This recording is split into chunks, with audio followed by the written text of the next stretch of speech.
Ombudsman Paul Dubé's annual report says that there is a growing crisis with the province's overcrowded correctional facilities and that systemic reform is needed, or else the issue is only going to get worse.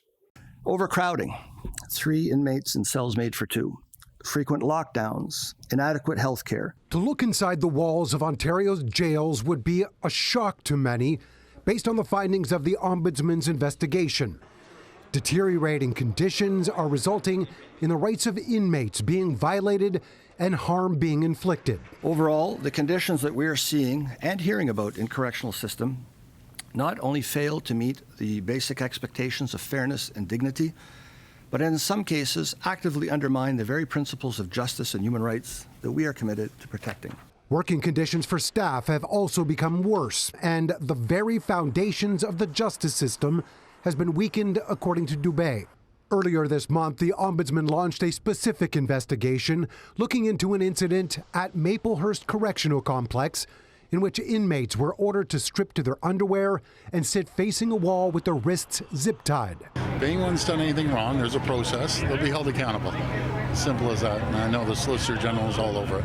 Premier Ford has continually said part of the solution is to build more jails and create more space in existing facilities to address overcrowding. Opponents say that's not going to solve the overall issue.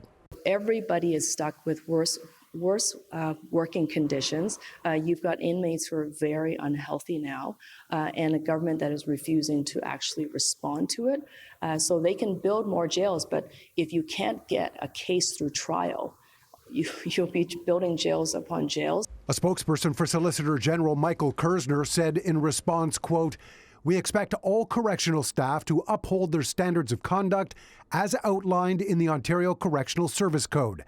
We will review the Ombudsman's report as we build on the record investments we've made to hire more staff and increase mental health and addiction care for those that are in need within the correction system."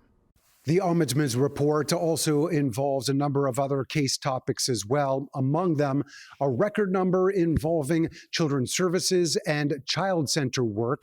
That includes ongoing investigations with families giving up their children with special needs to children's aid societies. Mark McAllister, City News.